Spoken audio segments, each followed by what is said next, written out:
The nightmare swirls and churns unending.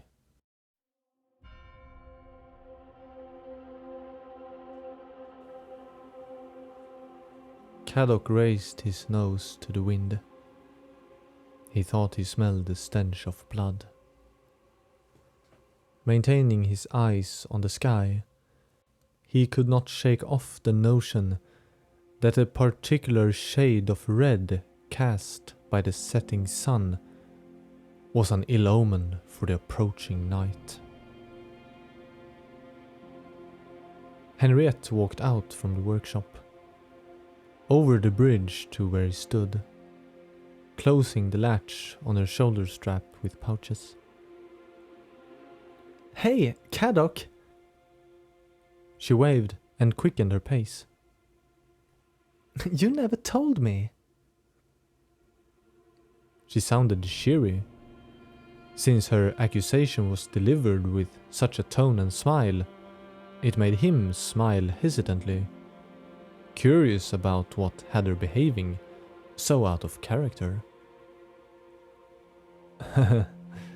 What now?" "Well, see, I read your name on a tombstone."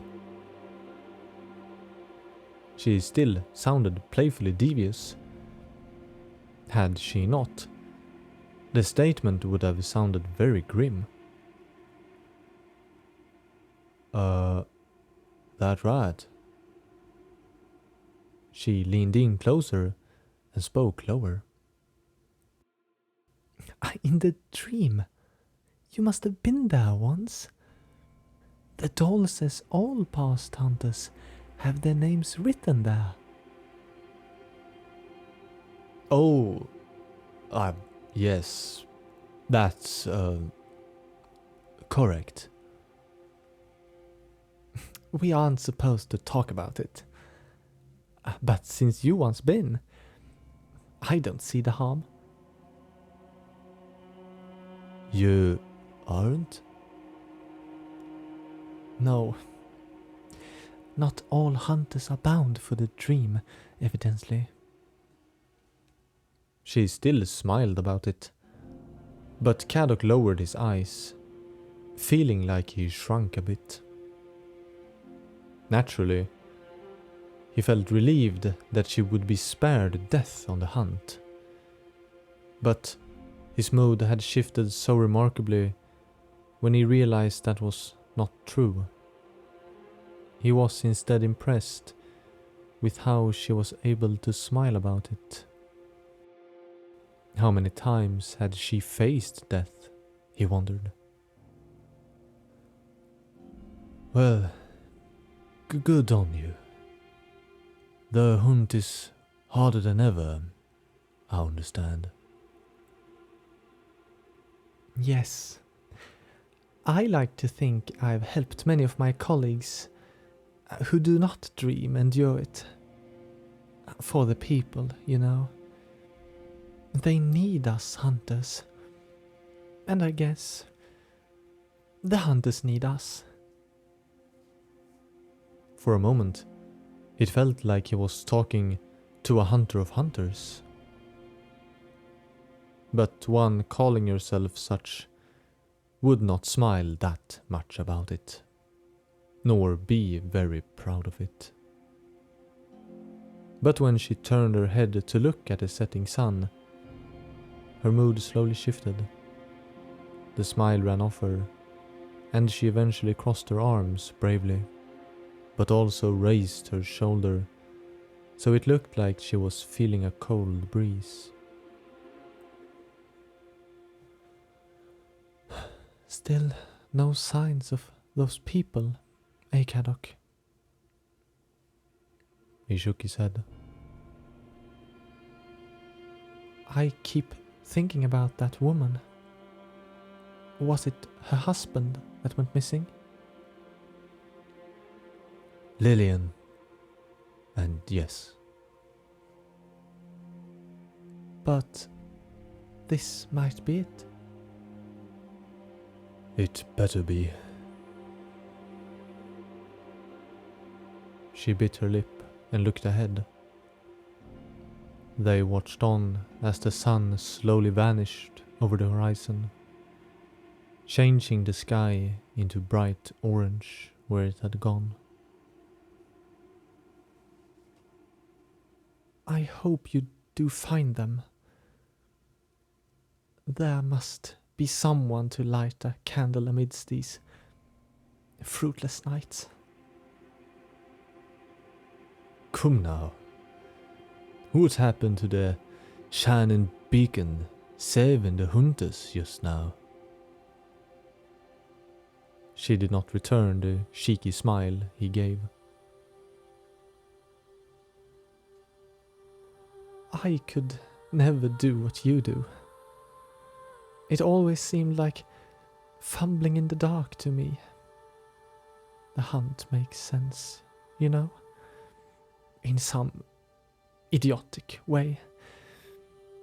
In the dream I got a clear purpose. And I just set out to hunt.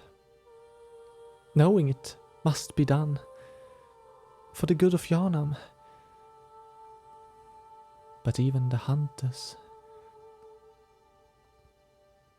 She fell quiet and glanced at him. He nodded, knowing fully what she thought was wrong with them. I cannot see a morning rising, Kadok. So, it would be nice to see Lillian's smile give some light. Don't let that gloom catch you later. But, we'll do right by him. In the end. You'll see. She turned the corner of her mouth, still with that gloom possessing her. But he saw how she still had the strength to banish it despite it all. Guess we'll have to keep an eye on you out there. Both of us are dreaming hunters after all. Ah, I'm not surprised. She's a veteran hunter if I've ever seen one. No? You have acquainted yourself before? Loud boots stepped over the threshold to the Healing Church workshop and walked out to the walkway joined with Elden Chapel.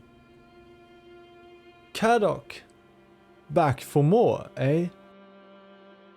Gratia bashed her iron fists against each other, so sparks flew, smirking behind the clash.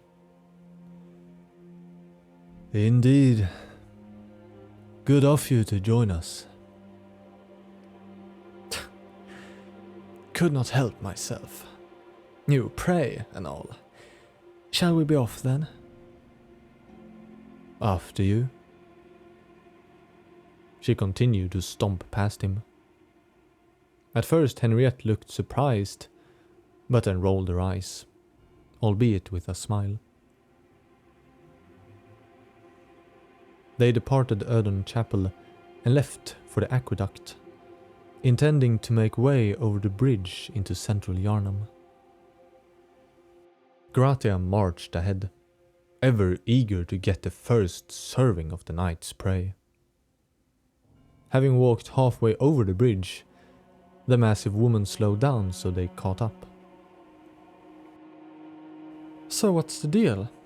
What are we looking for? The toughest of prey. Uh-huh.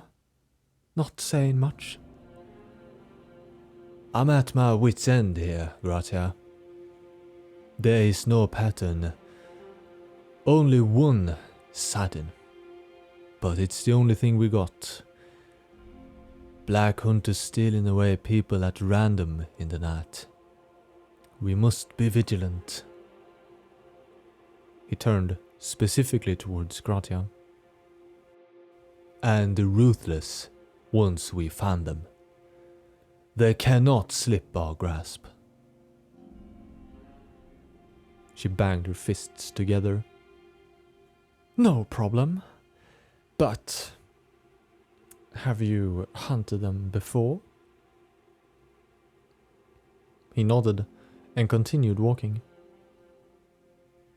So? They are slippery, near ghost-like, melding with an art.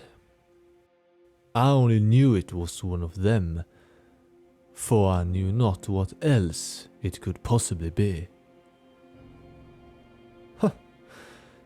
They may be quick, but few can withstand a good maiming. True, very true. At least you've seen one before. Aye, but nothing much. They are out there. The choir was right. He noted Gratia exchanging a questioning glance with Henriette, after having aimed the same expression his way. They entered onto an elevated walkway right beside the main street that ran past a large building reminiscent of a keep with distinguished towers placed in its four corners. Darkness had descended in its full potency.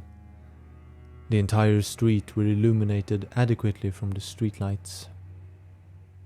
The three of them walked along the metal bars of the road and stopped at a four-way crossing. The left street was much alike the one they had come from, whereas the right made an abrupt downward curve behind the houses, slithering off and narrowing towards the left. The street ahead was completely laid with darkness, with the 2 3-storied houses on both sides being so well lit. The way ahead seemed blocked by compact blackness. Well, Caddock, how do you go about finding ghosts? He looked straight ahead. These are malicious wraiths on a night of the hunt. If I were them, I would keep out from the sight of both hunter and beast. Plenty of those places around.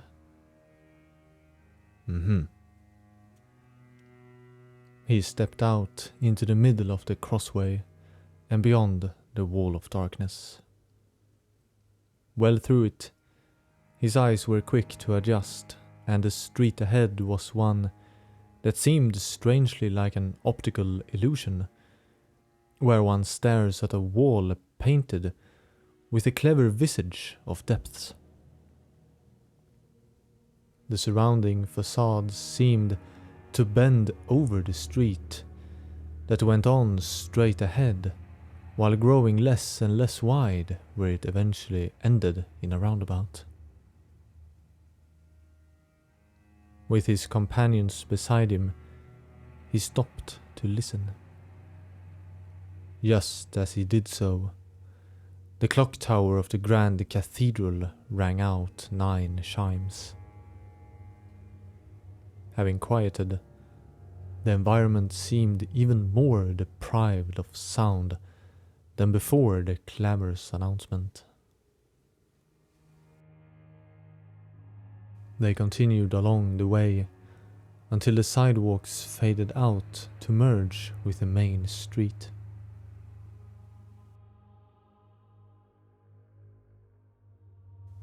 The night became uneventful and hard to recall after the fact. Caddock could tell that both Gratia and Henriette grew to loathe the stagnant darkness. Each time they happened upon the noticeable hints of the cacophony given by the hunting parties, they turned down another way. And when they suspected the hints or stench of beasts, they did the same. He particularly could tell Henriette's heart stung in her chest upon neglecting the cadavers occasionally in the streets, reminded of a second prey that escaped her. Like the nights before, a second sighting of one of the kidnappers grew to feel more similar to the notion of ghosts. A nasty superstition. In the midst of his surging doubts, Gratia stepped ahead and in front of them in the slightly curved street.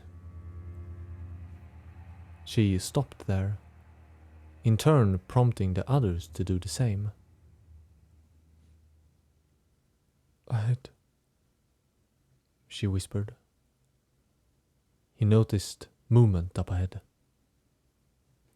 The turned backs of hulking beasts, presumably occupied by their caught prey. Gratia looked back at him. He nodded faintly back the way they came, but she countered by nodding forward. He glanced at Henriette, who was simply looking his way in the extensive darkness. Then he too nodded ahead. At some point they had to hunt, even if the preferred prey was lacking. Gratia advanced forward in the center of the street, while Caddock and Henriette remained slightly behind her on each side along the houses. He released the joints in his arm and aimed the cannon at the beasts. When he saw the reflection of yellow eyes peer back at them, he fired. The explosion from the barrel illuminated much of the street. In the flash, Gratia was seen lunging towards a pack of 3 terribly developed beasts. Massive humanoid hounds with horrible maws, filled with blood and teeth.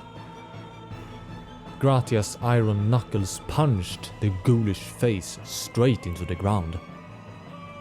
The others roared, standing up on their hind legs to reach taller than the woman herself. One reached for Gratia, but Henriette had darted over, dragging the hammer in the ground and swung it with all her might up into the beast, throwing it into the third one. They both nimbly ran low to the ground away from them, while Gratia continued to pummel her initial target. Within the barrage it managed to turn its head down and tackle into her, causing her to stagger backwards. At that time, Caddock had reloaded and stepped to the side to reach the beast with his whip. Without triggering it, he cracked it down to simply aggravate it, causing enough of a distraction so Gratia could resume her blunt strikes. He proceeded to run behind her towards Henriette, who was finishing a downward swing into one of the beasts. With the hammerhead still in the ground, the beast still under its weight, she braced with one foot against it to take out the sword, then jumped over it with the hammerhead as stepping stone to strike at one pacing around. Caddock swung with the whip at the beast, who threw the hammerhead off itself, pressing the latch to make the gears turn and the double line to rotate. It threw itself to the side and maniacally crawled towards him, roaring while almost dragging itself over the ground. He stepped back, slicing with the spinning whip at it. When it did not stop, he was forced to interrupt the momentum he had been building, while stepping to the side to avoid the approaching beast, transforming the whip back to cut horizontally at it, passing him. By that point, Gratia's prey lay dead on the ground, and she rushed towards the beast before it managed to turn back around at Caddock. She landed a hit at its face before it threw itself at her, causing them both to tumble away. Before Caddock could intervene, a new beast emerged to his right, having jumped down from somewhere above. It seemed as large as Gratia, and jumped straight at them, struggling with each other. In the dark it was hard to fully comprehend what happened and how, but after the fact, the new beast had jumped on top of the one assaulting Gratia, grabbed hold of it so they both tumbled off the hunter, then threw it away down the street. It stood back up and roared towards the renegade beast, who was immediately upon it, slashing down at it with a freakishly large left arm. He ran over to help Gratia up, who only appeared discombobulated from the clash and not physically worse for wear. After having ascertained that Henriette had felled her mark, the two ran towards the beasts to flank them. In that time, the new threat had emerged victorious by continuing to rip and tear at the beast's throat. It let out a piercing scream, and Gratia lunged towards it. Her hit caused the fiend to fall over, but quickly redirected itself to leap back at her. It was still hard to make out its appearance, as it was wrapped in heavy cloth, obscuring the stapled yellow eyes. As Henriette came towards them, Gratia turned her whole body to the side to catch the fiend as it came towards her, throwing it aside, and its sound changed from the typical shrieking howl into a delighted, but horrifyingly hysterical, laughter. It landed a bit away from them on its four limbs, now laughing in a tone not all too dissimilar to a woman, albeit with all the common connotations of a beast. The three of them spread out to surround it, where Gratia directly stepped towards the fiend, but this time her blow was firmly blocked by the massive hand that wrapped itself around her fist. Henriette lunged in from behind her with a massive downswing of her kirkhammer that prompted the shape to leap backwards. Caddock noticed now how uncommonly dexterously the beast moved, all the while sounding particularly human. As it lunged and swiped, it did so with a restrained focus, not immediately lunging into another attack like that of a typical beast driven by insatiable desire, whose tactics mostly was of the impression that with enough persistent force, most targets would yield. This creature was, however, aware that calculated footworks and feints could fell a mark much faster than sheer force would. In other words, its way of thinking was that of a hunter. When the strange fiend managed to kick the kirkhammer out of its trajectory and successfully throwing Henriette to the ground, Caddock stepped in and slammed out the whip so it scraped along the cobblestone, producing such luminous sparks that he caught a glimpse of the creature. "Is it?" The figure jumped backwards and stood completely still, then began to chuckle like a panting dog. With a forceful hand he managed to halt Gratia that came marching from behind him. He lit his belt lantern to better see the brown-robed woman. A hood covered most of her face, but did not manage to encompass her giant black mane of hair flowing out over her hunched back. She was incredibly broad-shouldered, where the left arm was considerably larger, attached to a disproportionately large hand that she supported herself with like a third leg.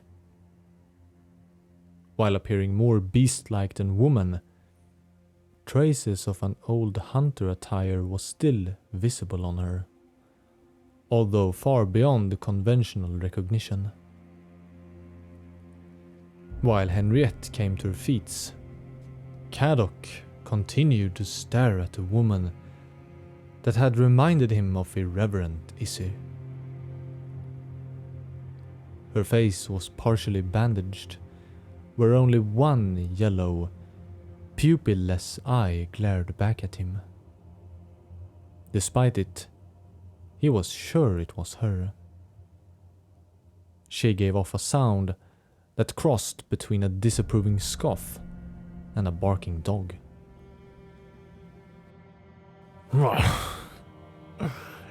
You... Oh, it's simple, Gratia. Gratia stomped past Caddock with such might he could never hope to stop her. She stood frighteningly close to the disheveled woman, the two of them being equally tall. Issy straightened herself, and both tried to make themselves larger than the other by adjusting their posture. A hunter hunting hunters. Gratia crossed her arms. Or simply a beast among the rest. Issy grinned and heaved in a raspy breath.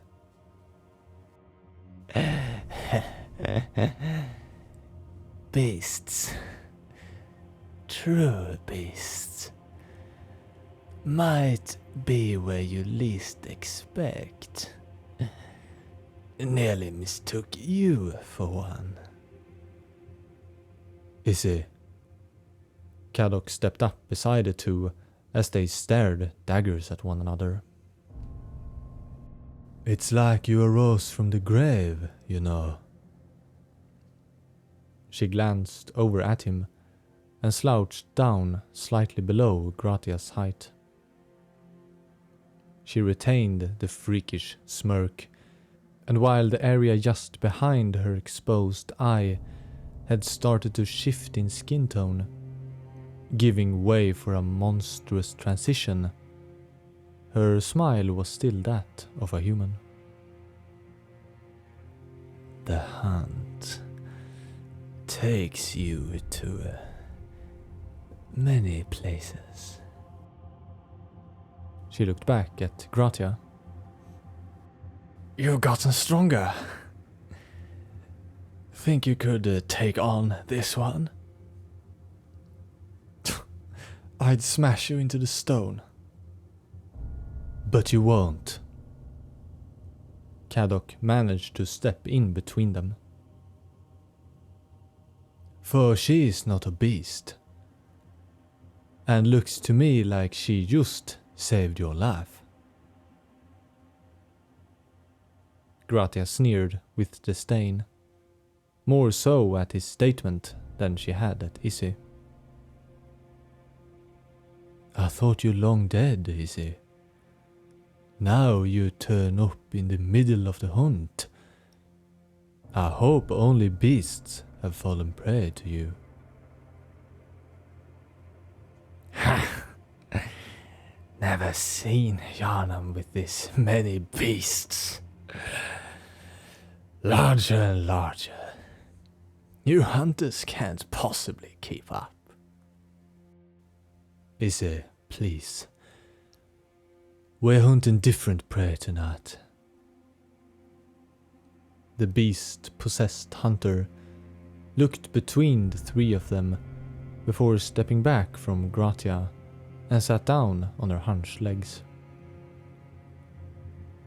As they emerged out from the tattered robe and overcoat, they were completely bare, like how the coat lacked any sleeves and the skin exposed was covered in fur.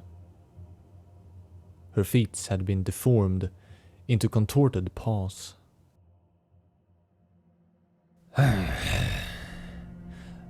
true hunt.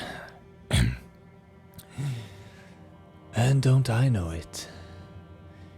You hunt the Snatchers. You know them. The kidnappers taking people all over Yharnam. Mm-hmm. Known for some time. Funny. A tricky prey indeed, they have proven to be. Her words transitioned into a coughing series of yaps. She rubbed her enlarged hand over her forehead.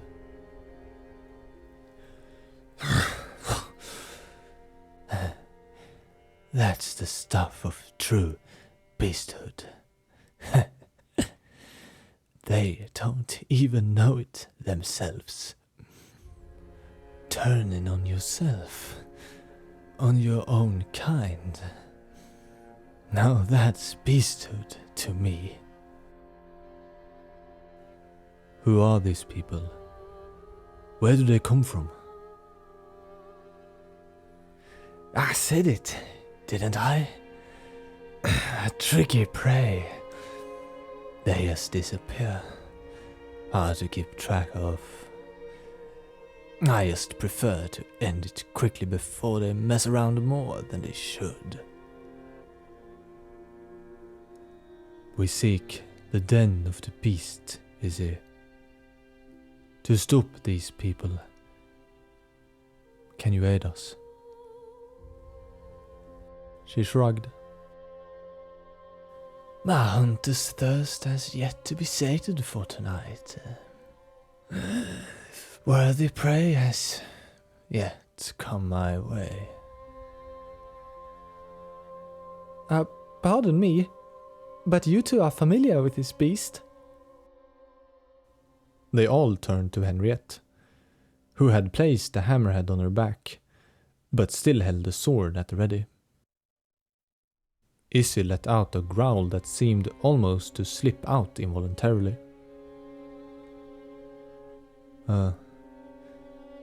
She was a hunter once, Caddock said. Well.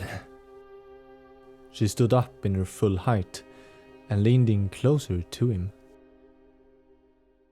Once a hunter, always a hunter. Don't you agree? I suppose. But... Izzy waved her freakish hand dismissively. I'm tired of the lot. You, old hunters, don't know what it takes to truly pursue your mark. To take the plunge and crawl your way back. You think it's just blasphemy or whatnot. Always following in the footsteps of greater men, like sheeps. But at least Caddock seems to get it. He's still here. She dunked his back so he stumbled forward. What is a hunter without a pursuit? There are no limits, no borders to cross. You can only hunt and relish in the flight. No point resisting it. So... She turned and began walking down the street, eventually looking over her hulking shoulder back at him. Are we hunters still?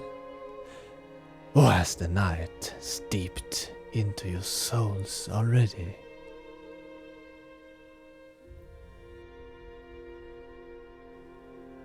Caddock was quick to follow after her, hearing to his relief slow and begrudging footsteps behind him. What are these snatchers?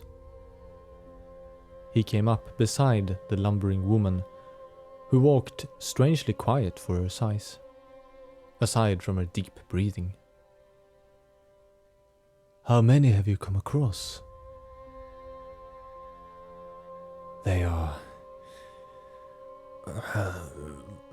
good prey. They know how to hide, making it all the more exciting to sniff them out. She made a growling chuckle. They walked for a bit, with the two of them in the front, and a consistent pace that Henriette and Gratia kept between them. Their reluctance was justified. But strangely, Caddock did not share it. He had known Izzy to be a rebel, but a model hunter. Perhaps that's why her current form did not strike him as much. It felt natural, and she wore the beast's mantle very well. The only thing that terrified him was what it could mean. Was his impression to be believed? That she was in control? Or were they both deceiving themselves? What was most funny to him was how back then, in his own hunting nights, he had always been nervous around her, that she would be his mark. But here they were, and he liked the fact that he had been wrong. She stopped below a balcony at the wide curve of the street. The building it was attached to was slightly smaller than those surrounding it, and the platform was supported by pillars, shielding an entry doorway. She effortlessly jumped onto the balcony 8 or so feet above them, then further onto the flat roof. The two other hunters came up to his side, each of their chins turned upwards, looking at where she had vanished. Gratia sighed, and they started climbing the drainage pipe to access the balcony, where they fortunately found a ladder leading up to the roof. Some potted plants stood along the railings, 2 doors positioned on both sides. Ahead of them, they had a better view of the town, as there was a somewhat steep hill directly below them.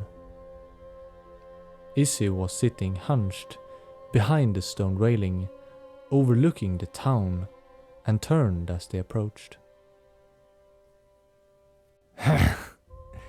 Good on you, simple Gratia.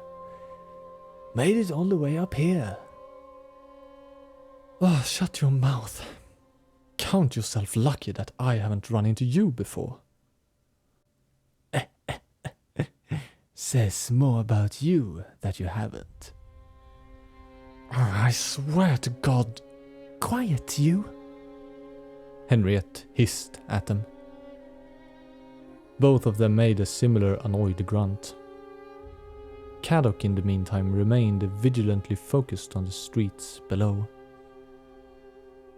The main ones was lit with street lamps, but now and again there came an individual moving light, or a group of them, walking in both the large and small crevices within the landscape of differently sized houses. The wind blew not hard, but pronounced enough for most of the harrowing sounds to be drowned out. Although once in a while there came a shrieking noise one could faintly make out in the night. You were a good hunter, Gratia muttered. I'll give you that.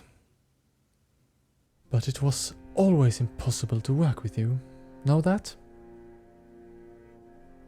She made a growl deep in her throat that did not convey any emotions, being just an apathetic sound. A better hunter now, You're stronger. Never managed to make my jaw ache like that. Gratia rubbed her right iron knuckle with her left hand. Without seeing it, Kadok imagined she was smirking proudly. Izzy turned her head up high, her mouth open, and breathed loudly in through her nose. The sound was distracting enough for Henriette to acknowledge it. You get a better sense of smell by sinking into blasphemy? She continued making the sound, then closed her mouth and looked ahead.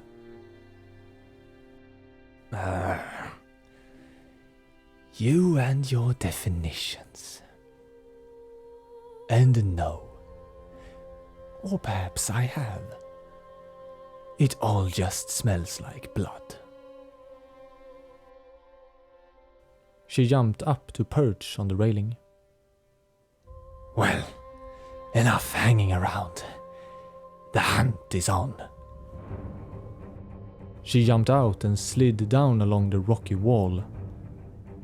Again Gratia sighed, but was the first to step over to hang herself from the railing, then more carefully descended the precarious rocky slope. Henriette followed in a similar fashion, while Kadok utilized his reinforced lower arm to efficiently slide down the boulder wall. They landed on a narrow street, running along the base where houses took over in both directions. Izzy was initially completely merged with the darkness, but he ultimately spotted her sitting crouched against the corner of a small alleyway with an arching roof. You have a trail? He asked.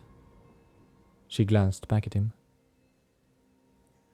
I've spotted them around here before. Not many hunters come through here.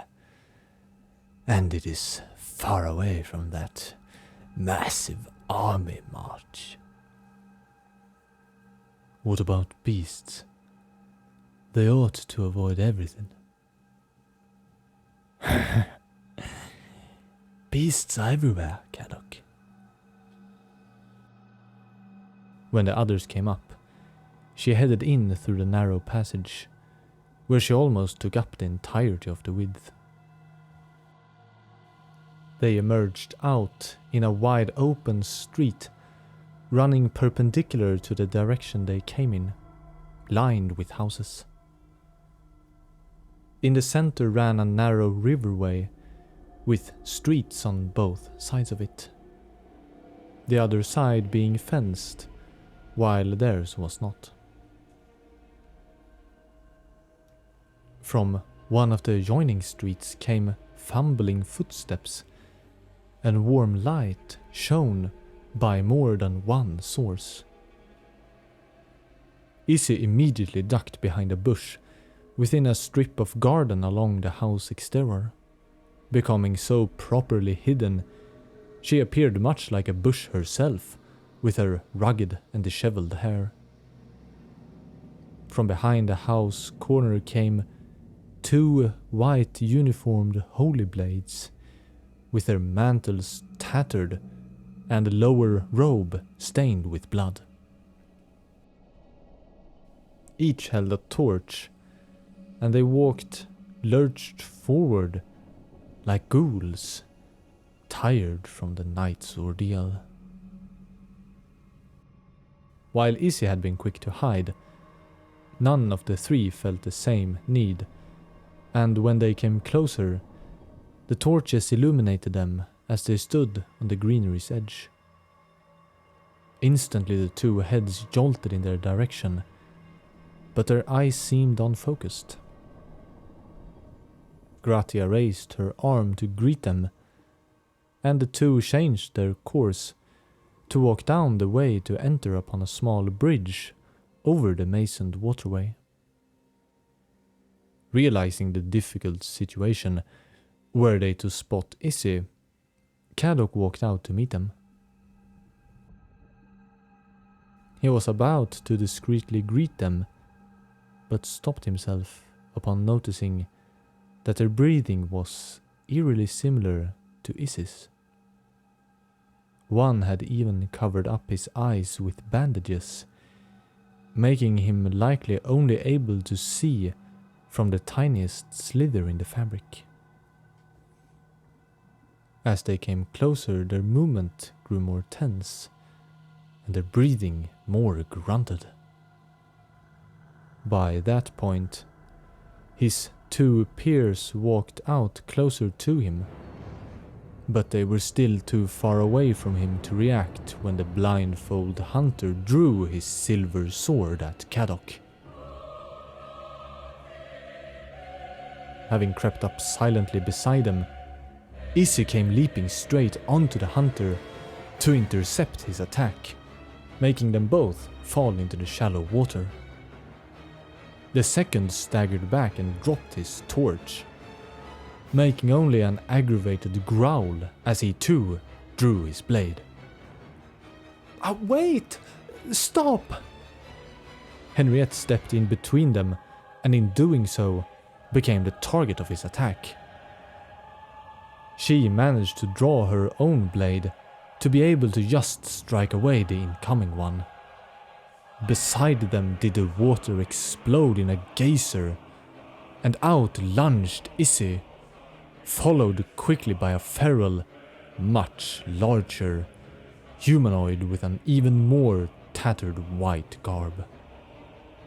The former holy blade landed upon her, and they wrestled with each other on the street beyond the riverway until the white-garbed beast was thrown off her.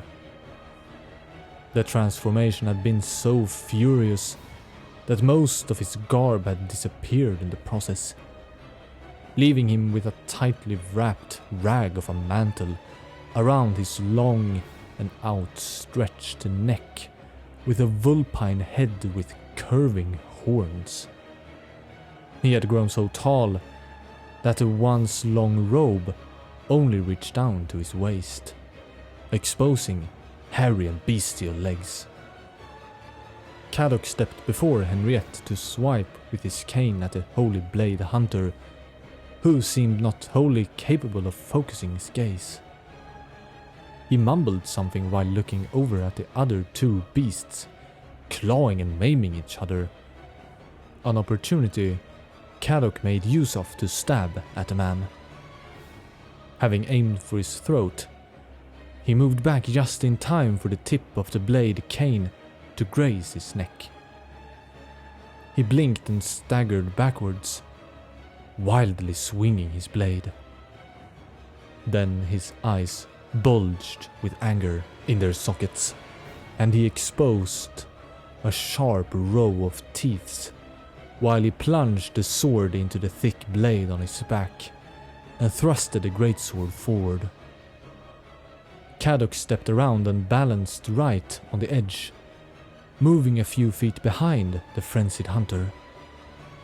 Gratia stepped out to punch straight down at the broad side of the greatsword, planting her feet upon it once it was stricken into the cobblestone and giving him a proper knockout straight into his face.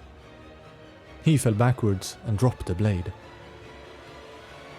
Kadok ran over the bridge away from the still human, blood-addled hunter, closer to where the two fiends fought one another like two enraged wolves, shrieking and howling as they were doing so. He released the metal and gave some tension as he whipped the bladed thread upwards, just as a distraction, with the force and sparks being produced. Seeing it, Issy swiped her claws at the beast's face, before lunging backwards. Kadok then threw down the whip and immediately retracted it back. The immense force of the swing came down hard into the beast's leg as it tried to avoid it. His attention was stolen by the loud cracking coming from beside him, where the lying figure had arched its back painfully upwards, and in the next moment had experienced a violent, ruptured chest that sprayed blood outward. The two huntresses staggered back, and onto his feet arose a giant abomination, larger than the other, that had sprouted great amounts of hair over its body, and with a ribcage open outward. It had become so wide it was a surprise that the thing even remained alive after such metamorphosis. From its profile, Caddock saw the blow delivered by Gratia seemed to have caused the skull to transform horribly wrong, with a giant hole in the upper jaw where the bone was simply missing, and a giant glowing yellow eye still remained in its sockets by the exposed facial flesh. The left arm was considerably larger, and it hunched forward, leaning against it, making a loud, stuttering grunt. The beast, having suffered his blade whip, turned and leapt at him with its wide mouth open, exposing the blackened and bloodied teeth within. The face of a man looked as if having been stretched backwards, while also being enlarged and in possession of more abundant hair. It swiped its hands at him, and he managed to step backwards for the first assault, but the second came too quickly, and the thing bit down on his hand cannon. He felt no pain, only pressure slowly increasing over the contraption's plating. From behind the hunter fiend came one normal-sized clawed hand and another much larger one, to grip hold of its shoulders so fiercely that the claws buried into the malformed body, causing blood to further stain the white garb. Izzy threw him to the sides into the buildings, and Caddock spun around, stepping forward, releasing the whip and sending it forward, pulling the trigger so it began to spin as it crashed into the building. The resistance of the powerful mechanism, as it caused the whip to whirl and spin, was incredibly difficult to hold in place, but during the time he managed to do so, it had sawed through the stomach of the beast, cleaving it in two. The sound of both stone and flesh being grinded completely drowned out the furious death rattle coming from the perishing beast's wide open mouth. When he turned, he saw how Henriette leapt in between the beast and Gratia, bashing her kirkhammer towards the beast to shove it away. It took hold of it with both its hands and braced against the attack, which only slightly pushed it back, and the two became locked in the position. Its neck stretched closer and closer to her face as she tried to pull the hammer away. It seemed almost as if the abhorrent and disgraced hunter willingly stretched its neck and maw outward to an impossible length by sheer strength, despite the muscles seemingly being torn in the process. She ended up breaking away the sword from the hammer and spun around, switching position with Gratia, who stepped in and bashed it straight into the face. It leaned back and roared a terrible scream, while swinging with the hammerhead in front of it before tossing it away, trying to hit Gratia, who had to throw herself down into the canal to avoid it. Izzy then leapt up from beside him, over the canal, and with her fell arm, swiping at the creature's back as she landed. It stumbled, providing Henriette with the opportunity to stab at its face.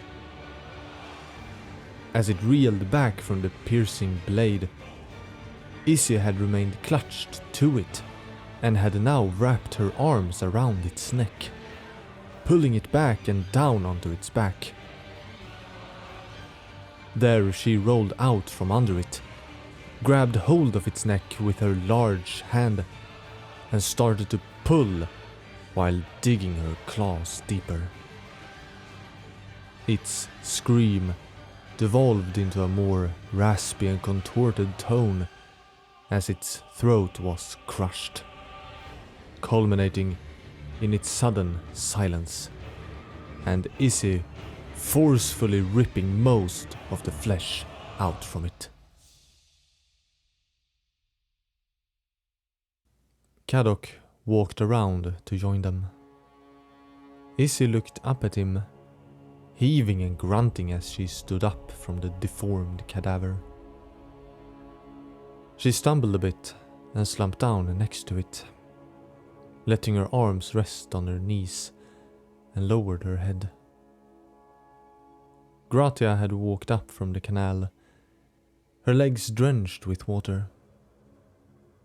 She and Henriette both stood on the other side of the bridge, their shoulders rising and lowering from the exhausted breaths.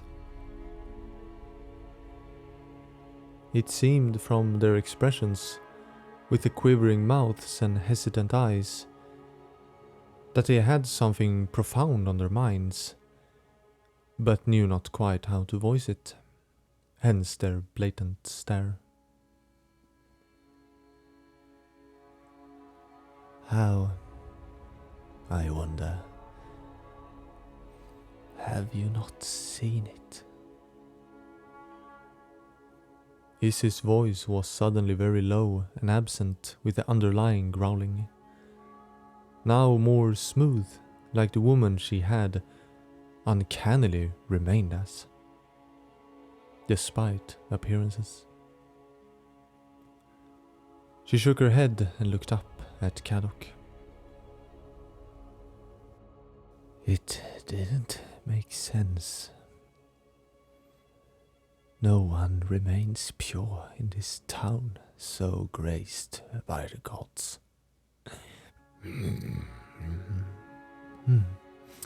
But who knows at this point what the gods want? I, for one, don't want to find out at this point. The moon had emerged from behind the clouds and reflected into her radiant eye a vibrant cayenne hue, and it was as if her expression would at any moment bring about tears, but they never came. How, I wonder, did we all end up like this? She sniveled, brushed her humanoid hand to her nose, and grunted as she stood. I gather we might catch one or two. Is it? Forget it, Kadok. Words and reason always complicate it. We need to move. Gratia walked past them to the other side of the canal. Now we've probably scared them off. Izzy followed her, and they both peered towards the street openings.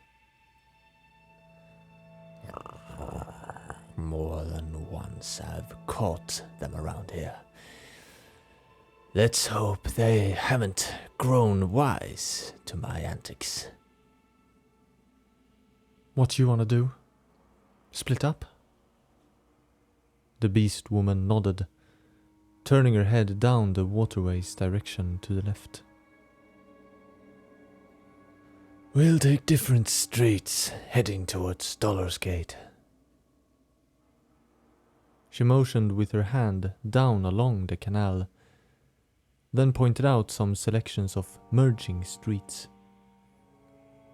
The Dollar's Gate led into central Yarnam, and the district between them and the landmark was filled with narrow, winding streets of residential houses.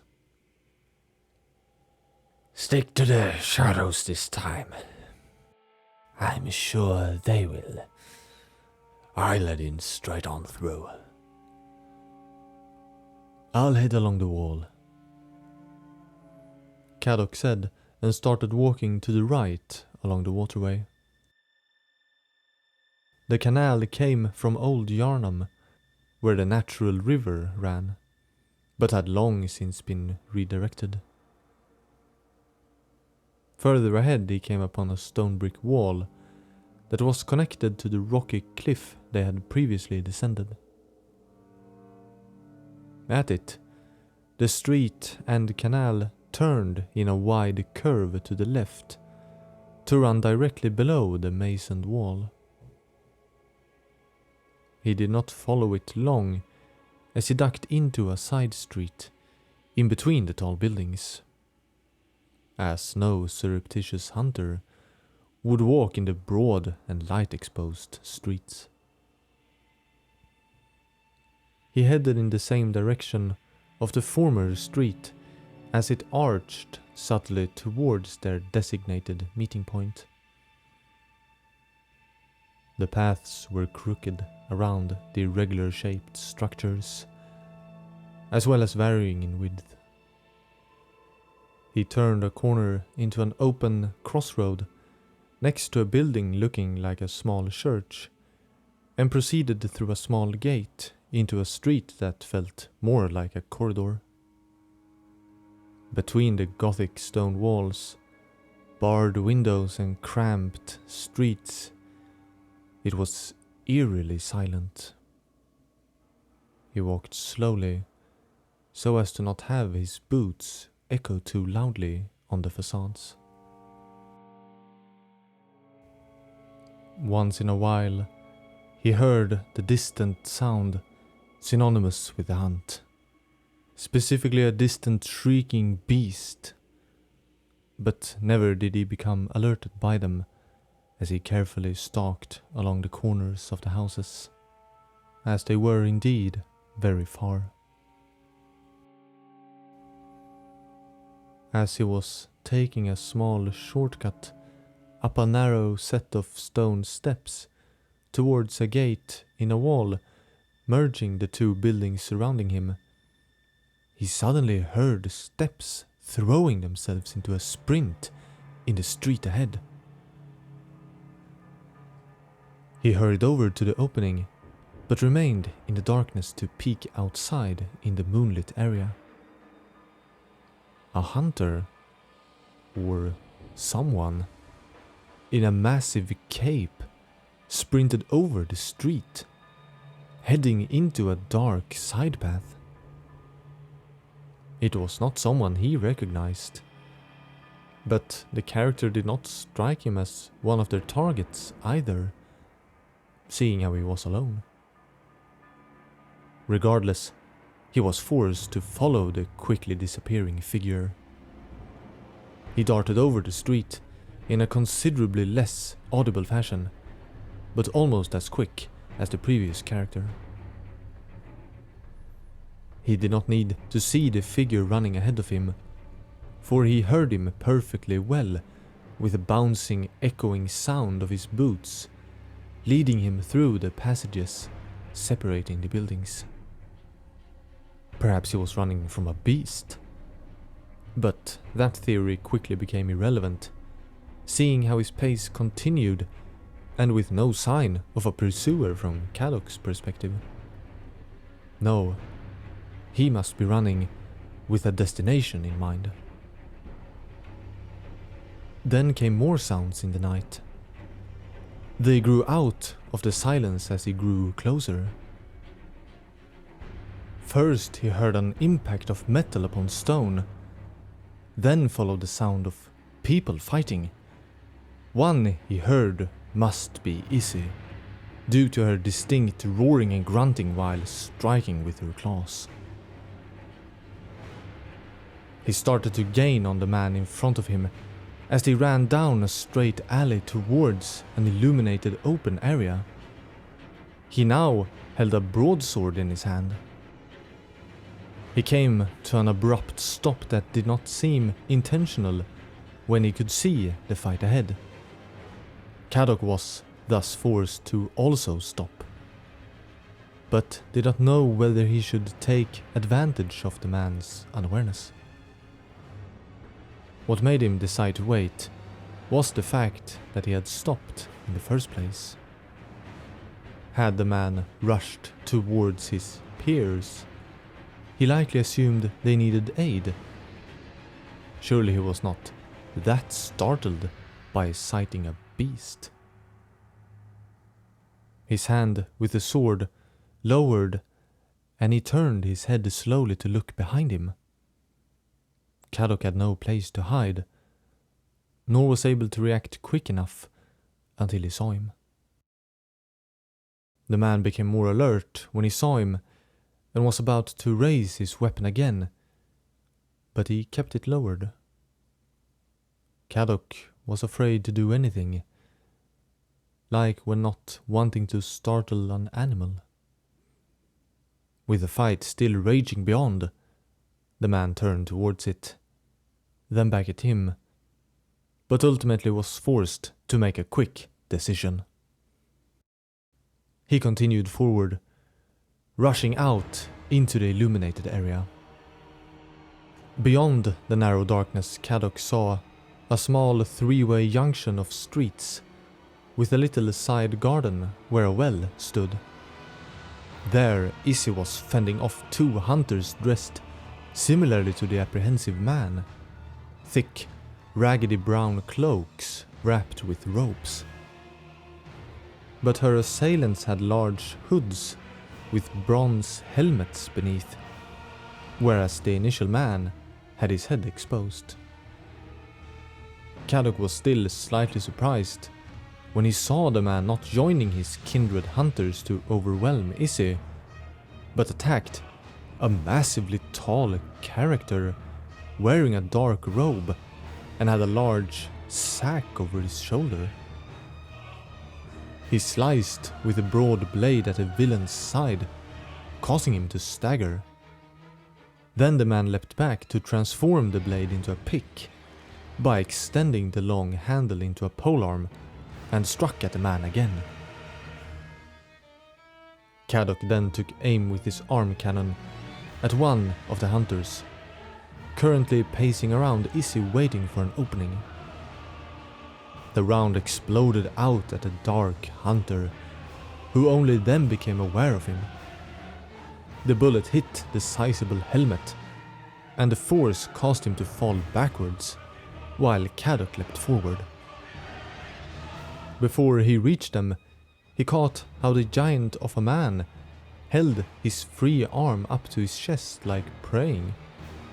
Then a dome of flickering light appeared around him, and the hunters, as well as Izzy, seemed to be shoved by an invisible force closer to him.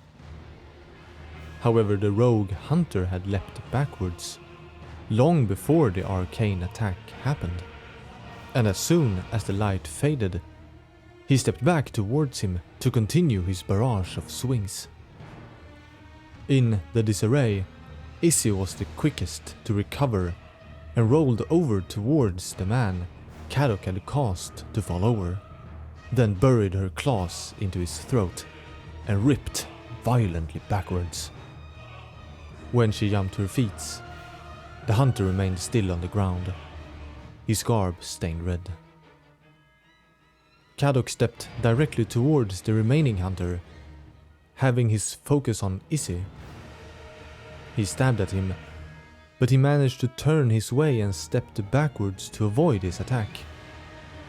As he did so, he drew down the blade of his rifle spear, revealing the mouth of the rifle, and aimed it at him.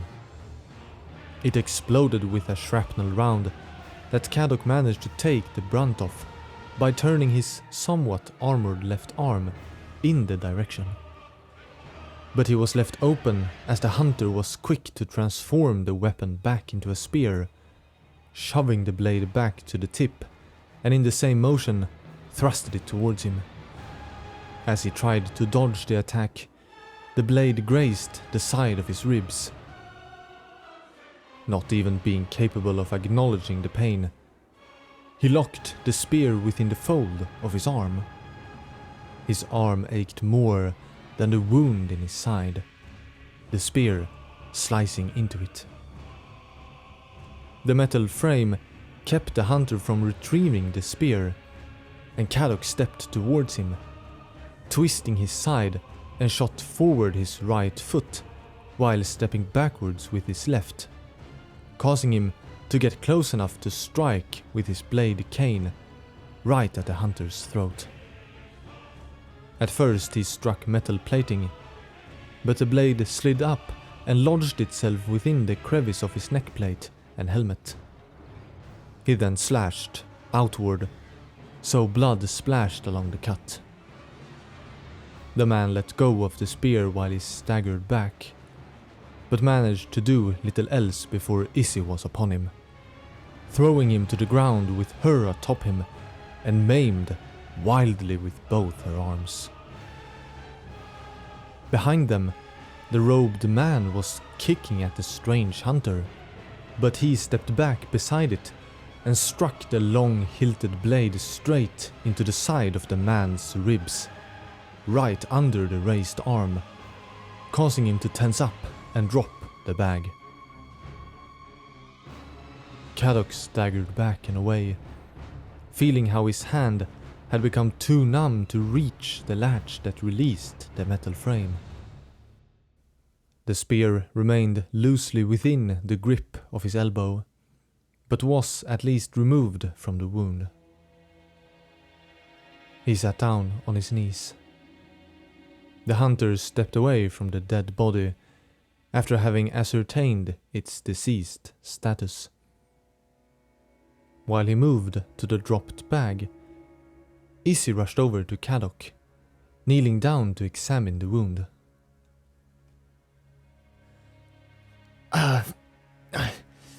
Here. He looked down at his clenched hand.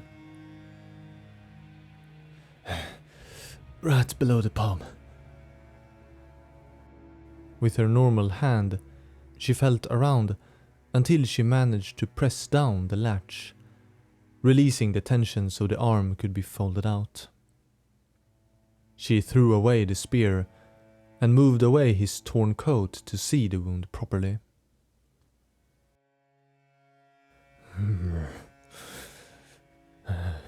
Don't suppose you're still dreaming? That man! He said and looked past her. She stood up ferociously, as if ready to attack. The man did the same, and they froze. You! Kadok said, but a surge of pain prevented him from speaking.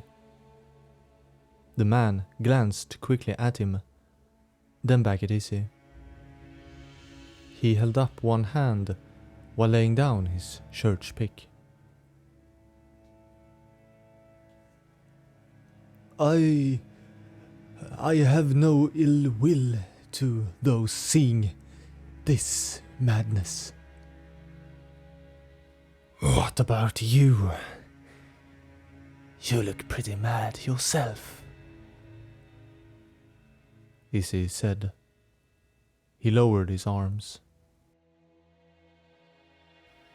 I guess all of us are a little mad here. He carefully moved to the dropped bag cautiously, looking at Issy like any quick motion would aggravate her like a feral dog. You're one of them, Kadok grunted. The man knelt down at the bag and started to open it. I suppose I am. But you hunted them. Call me a defector then. A madman, having just woken up from a nightmare. He dragged off the red-stained fabric from an unconscious man. He looked up at them, and in a lower voice spoke to Issy. You help me get this one up and out of harm's way. Before walking over, she glanced reluctantly at Kadok. Him nodding to her likely influenced her decision to help.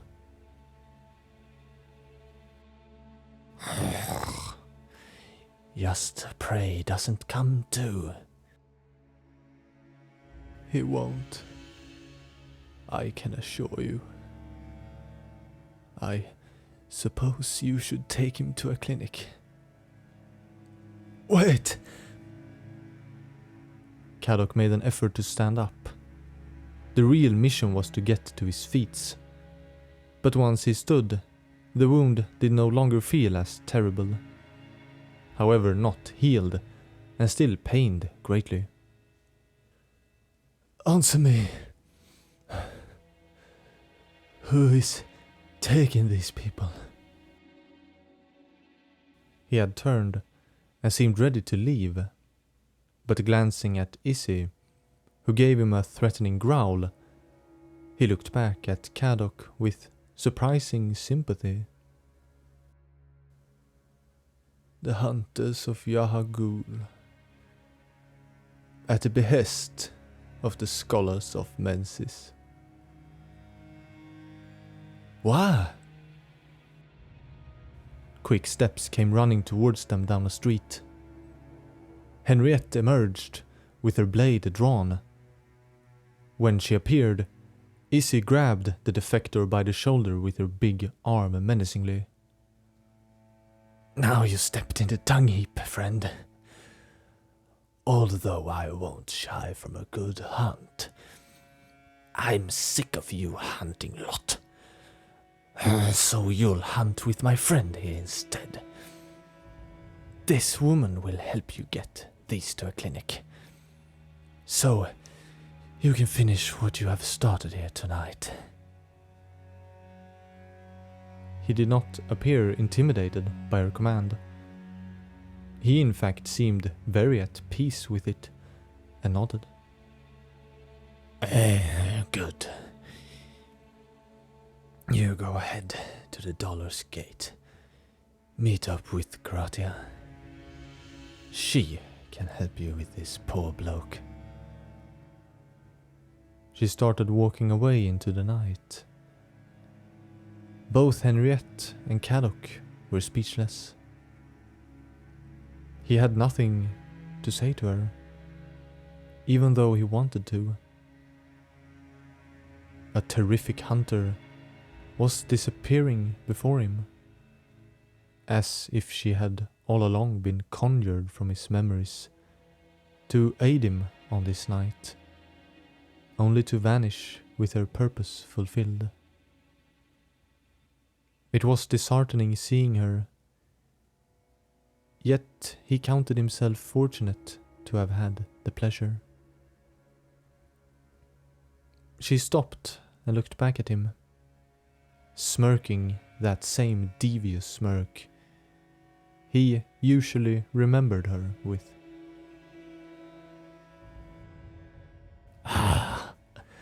Haven't talked this much in many nights, Kadok. Remember, there is eternal mercy in the hunt.